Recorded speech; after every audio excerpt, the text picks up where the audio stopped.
নমস্কার বন্ধুরা, আবারও নতুন একটি এপিসোডে তোমাদের সবাইকে স্বাগত।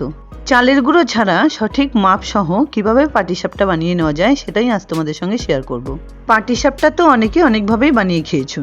আমার এই রেসিপিটি ফলো করে একবার এভাবে যদি পাটিসাপটা বানিয়ে নাও, দেখবে অন্যভাবে আর বানাতে ইচ্ছে করবে না।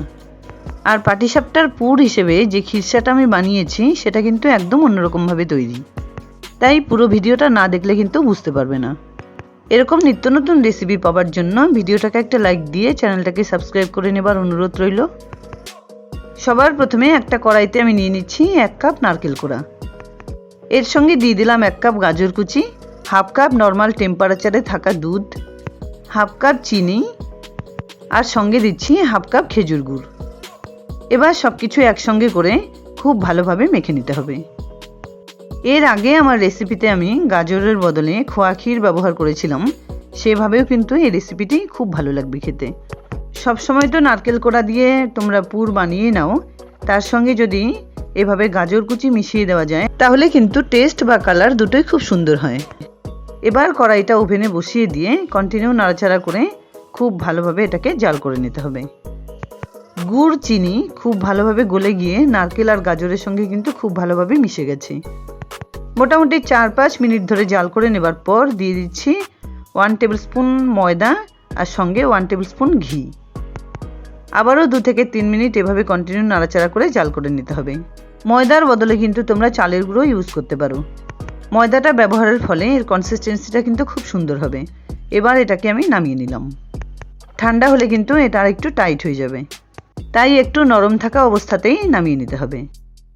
দেখতে পাচ্ছ গাজর ইউজ করার ফলে খিরসার কালারটা কতটা সুন্দর এসছে। এবার এটাকে ঠান্ডা হতে রেখে অন্য আরেকটা বলে আমি নিয়ে নিচ্ছি 1 কাপ ছেঁকে নেওয়া ময়দা, আর এর সঙ্গে মিশিয়ে দিলাম হাফ কাপ ছোট দানার সুজি। সুজিগুলো যদি একটু বড় দানার হয় তাহলে মিক্সিং গ্রাইন্ডারে দিয়ে একটু গ্রাইন্ড করে নিতে হবে। এবার এর সঙ্গে মিশিয়ে দিচ্ছি হাফ কাপ খেজুর গুড়। এখানে আমি রুম টেম্পারেচারে থাকা 1 কাপ দুধ নিয়েছি। অল্প অল্প করে দুধ দিয়ে গুড়, চিনি আর ময়দাটা খুব ভালোভাবে মিশিয়ে নিতে হবে।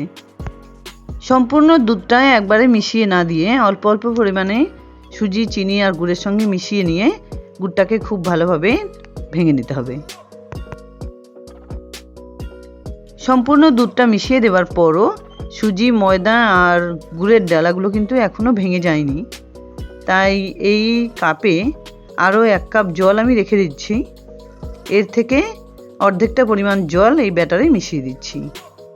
যতটা সম্ভব ভালোভাবে মেখে নেবার পর ঢেকে এভাবে আধ ঘন্টা মতো রেখে দিতে হবে। যেহেতু আমি ময়দার সঙ্গে সুজির ব্যবহার করেছি, তাই এভাবে ভিজিয়ে রাখাটা কিন্তু বাধ্যতামূলক। তাহলে কিছুক্ষণ ভিজে গিয়ে সুজিগুলো খুব সুন্দরভাবে ফুলে উঠবে। প্রায় আধ ঘন্টা পর একবার চেক করে নিচ্ছি। দেখতে পাচ্ছ এই ব্যাটারটা কতটা ঘন হয়ে এসছে। এবার যে কাপে বাকি অর্ধেকটা জল ছিল সেটা অল্প অল্প পরিমাণে এতে দিয়ে খুব সুন্দর একটা পারফেক্ট পাটিসাপটার ব্যাটার বানিয়ে নিতে হবে। ময়দা সুজির কোয়ান্টিটি অনুযায়ী মিষ্টির পরিমাণটা কিন্তু এখানে ইউজ করতে হবে। এর থেকে বেশি হলে কিন্তু আবার প্যান থেকে পাটিসাপটা তুলতে অসুবিধা হবে। দেখতে পেলে কাপে যে পরিমাণ জল ছিল তার থেকে কিন্তু অর্ধেকটা পরিমাণ জল দিয়েই পারফেক্ট ব্যাটারটা আমার বানিয়ে নেওয়া হয়ে গেছে, আর বাকি জলটা আমি বাদ দিয়ে দিচ্ছি। এবার এই ব্যাটারটা যে পারফেক্ট তৈরি হয়েছে সেটা কিভাবে বোঝা যাবে? একটা প্লেটে কিছুটা পরিমাণ ব্যাটার এভাবে দিলে যদি সেটা বাইরে এভাবে গড়িয়ে যায় তাহলেই বুঝতে হবে যে ব্যাটারটা একদম পারফেক্ট রেডি হয়েছে।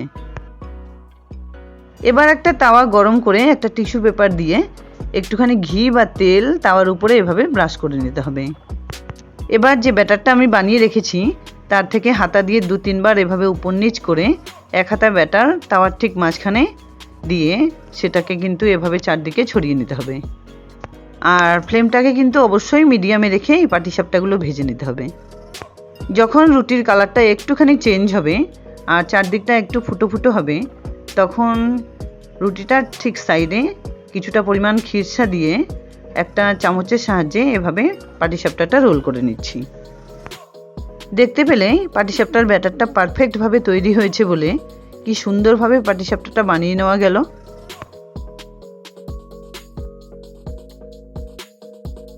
একটা পাটিসাপটা ভেজে তুলে নেবার পর তাওয়াটা আবারও একটু মুছে নিয়ে আবারও ব্যাটারটাকে 2-3 বার এভাবে উপর নিচ করে এক হাতা ব্যাটার তাওয়ার ঠিক মাঝখানে দিয়ে চারদিকটা এভাবে ছড়িয়ে নিতে হবে। রুটির কালারটা একটুখানি চেঞ্জ হলে কিছুটা পরিমাণ খিরসা এরকম লম্বাটে করে দিয়ে রুটিটার সাইডে দিয়ে খুন্তি দিয়ে এভাবে ছাড়িয়ে নিয়ে রোল করে নিতে হবে। আর যদি অসুবিধে হয় তাহলে একটা ফর্কের সাহায্যে এভাবে চেপে ধরে পাটিসাপটাগুলোকে কিন্তু ভেজে নিতে হবে। পাটিসাপটার ব্যাটার যদি পারফেক্টভাবে বানিয়ে নেওয়া যায় আর ভেজে নেবার আগে যদি হাতা দিয়ে 2-3 বার এভাবে উপর নিচ করে ব্যাটারটাকে খুব সুন্দর একটা ফেনা ফেনা মতো তৈরি করে নেওয়া যায় তাহলে কিন্তু প্রত্যেকটা পাটিসাপটা খুব সুন্দর ফুটো ফুটো জালি মতো তৈরি হবে। আর দেখতে যেমন লোভনীয় হবে খেতেও কিন্তু ততটাই টেস্টি হবে। ঠিক একইভাবে প্রত্যেকটা পাটিসাপটা কিন্তু আমি সময় নিয়ে ভেজে নিচ্ছি। এর আগে তোমরা অনেকভাবেই পাটিসাপটা বানিয়ে খেয়েছো। আমার এই রেসিপিটি ফলো করে একবার এভাবে যদি বানিয়ে নাও তাহলে দেখবে বারবার এভাবেই বানাতে ইচ্ছে করবে। এর আগে আমার চ্যানেলে আমি পিঠে পুলির অনেক রকম রেসিপি তোমাদের সঙ্গে শেয়ার করেছি। তাছাড়াও ভেজ, ননভেজ বা অ্যাট্রাকটিভ অনেক ধরনের রেসিপি শেয়ার করা আছে। তার মধ্যে কোন রেসিপিগুলো সবথেকে বেশি ভালো লাগলো প্লিজ আমায় কমেন্টসে জানাতে ভুলো না কিন্তু।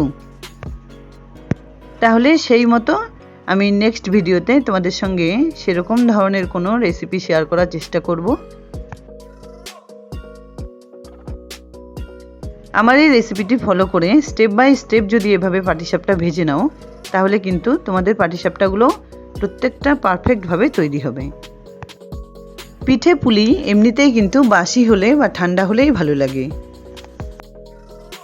তাই ভেজে নেবার পর মোটামুটি 5-6 ঘন্টা পর যদি খাওয়া যায় তাহলে কিন্তু এর টেস্ট ডাবল হয়ে যায়। তবুও ভিডিওর স্বার্থে আমি কিন্তু এগুলোকে সার্ভ করে একবার দেখিয়ে দিচ্ছি। যাই হোক, দুর্দান্ত স্বাদের পাটিসাপটা রেসিপি আমার রেডি অ্যান্ড সার্ভড। আশা করছি বন্ধুরা আমার এই রেসিপিটি তোমাদের খুব পছন্দ হয়েছে। যদি এতটুকুও ভালো লেগে থাকে তাহলে প্লিজ ভিডিওটাকে একটা লাইক করো, শেয়ার করো ফ্যামিলি ফ্রেন্ডসদের সঙ্গে। আর আমার চ্যানেলে নতুন বন্ধু হয়ে থাকলে প্লিজ চ্যানেলটাকে সাবস্ক্রাইব করে পাশে থাকা বেল আইকনটা অলে করে দিও, যাতে আমার আপলোড করা সমস্ত ভিডিও নোটিফিকেশন সবার আগে তোমাদের কাছে পৌঁছে যায়। দেখা হচ্ছে নতুন কোনো রেসিপি নিয়ে।